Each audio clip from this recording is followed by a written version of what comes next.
ভারতের সশস্ত্র বাহিনীকে কেন বাংলাদেশের উপর নজর রাখতে বলেছেন মন্ত্রী রাজনাথ সিং। সম্প্রতি ভারতের প্রতিরক্ষা মন্ত্রী রাজনাথ সিং দেশটির সামরিক বাহিনীর শীর্ষস্থানীয় কমান্ডারদের বাংলাদেশের চলমান পরিস্থিতির দিকে নজর রাখতে বলেছেন। ভারতের প্রতিরক্ষা মন্ত্রীর এই বক্তব্যের পর এ নিয়ে বাংলাদেশেও এক ধরনের প্রতিক্রিয়া দেখা যাচ্ছে। ভারতের সংবাদ মাধ্যমের খবরে বলা হচ্ছে, ওই বক্তব্যে বাংলাদেশের পরিস্থিতি পর্যবেক্ষণের পাশাপাশি মিস্টার সিং সশস্ত্র বাহিনীকে ভবিষ্যৎ যুদ্ধ মোকাবিলার জন্য তৈরি থাকতে বলেছেন। প্রতিবেশী দেশটির গুরুত্বপূর্ণ একজন মন্ত্রীর এমন বক্তব্যকে স্বাভাবিকভাবে নিচ্ছেন না বাংলাদেশের কূটনীতিক ও নিরাপত্তা বিশ্লেষকরা। তারা বলছেন, এ ধরনের বক্তব্য বাংলাদেশের নিরাপত্তার জন্য উদ্বেগের।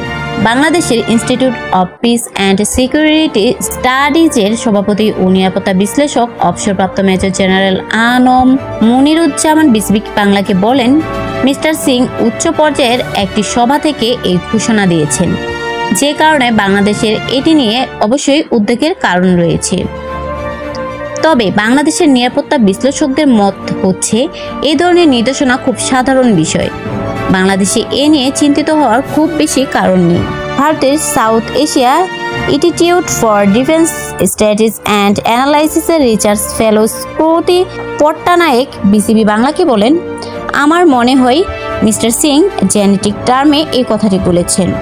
ভারত বাংলাদেশের সাথে যুদ্ধ করবে এই সম্ভাবনা আমি কখনোই দেখি না। ভারতের সংবাদ মাধ্যমে টাইমস অব ইন্ডিয়ার খবরে বলা হয়, বৃহস্পতিবার ভারতের উত্তরপ্রদেশের লক্ষ্ণৌতে 3 বাহিনীর শীর্ষ কমান্ডারদের যৌথ সম্মেলনে দেশটির প্রতিরক্ষা মন্ত্রী রাজনাথ সিং বক্তব্য রাখেন। সেখানে মিস্টার সিং বলেন, ভারত শান্তিপ্রিয় দেশ। শান্তি রক্ষার জন্য ভারতের সশস্ত্র বাহিনীকে যুদ্ধের জন্য প্রস্তুত থাকতে হবে। এই বক্তব্য দিতে গিয়ে তিনি উদাহরণ হিসেবে টানেন রাশিয়া ইউক্রেন ও ইসরায়েল হামাসের মধ্যে চলমান সংঘাতের কথা। এই কথা বলতে গিয়ে ভারতের প্রতিরক্ষা মন্ত্রী বলেন, বৈশ্বিক অস্থির পরিস্থিতিতেও নজিরবিহীনভাবে শান্তি বজায় রেখে এগিয়ে চলছে ভারত। তারপরে কিছু চ্যালেঞ্জ বাড়ছে, এ নিয়ে আমাদের সতর্ক থাকতে হবে। ভারতের টেলিগ্রাফ পত্রিকায় খবর জানাচ্ছে, রাজনাথ সিং বলছেন, আমাদের বর্তমান অবস্থার উপর গুরুত্ব দিতে হবে।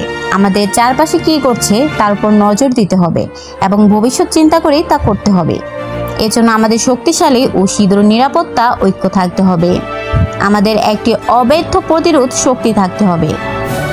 টাইমস অব ইন্ডিয়া লিখেছে, প্রতিবেশী দেশগুলোর পাশাপাশি উত্তর পূর্ব সীমান্ত পরিস্থিতির উপর নজর রাখতে বলেছেন রাজনাথ সিং।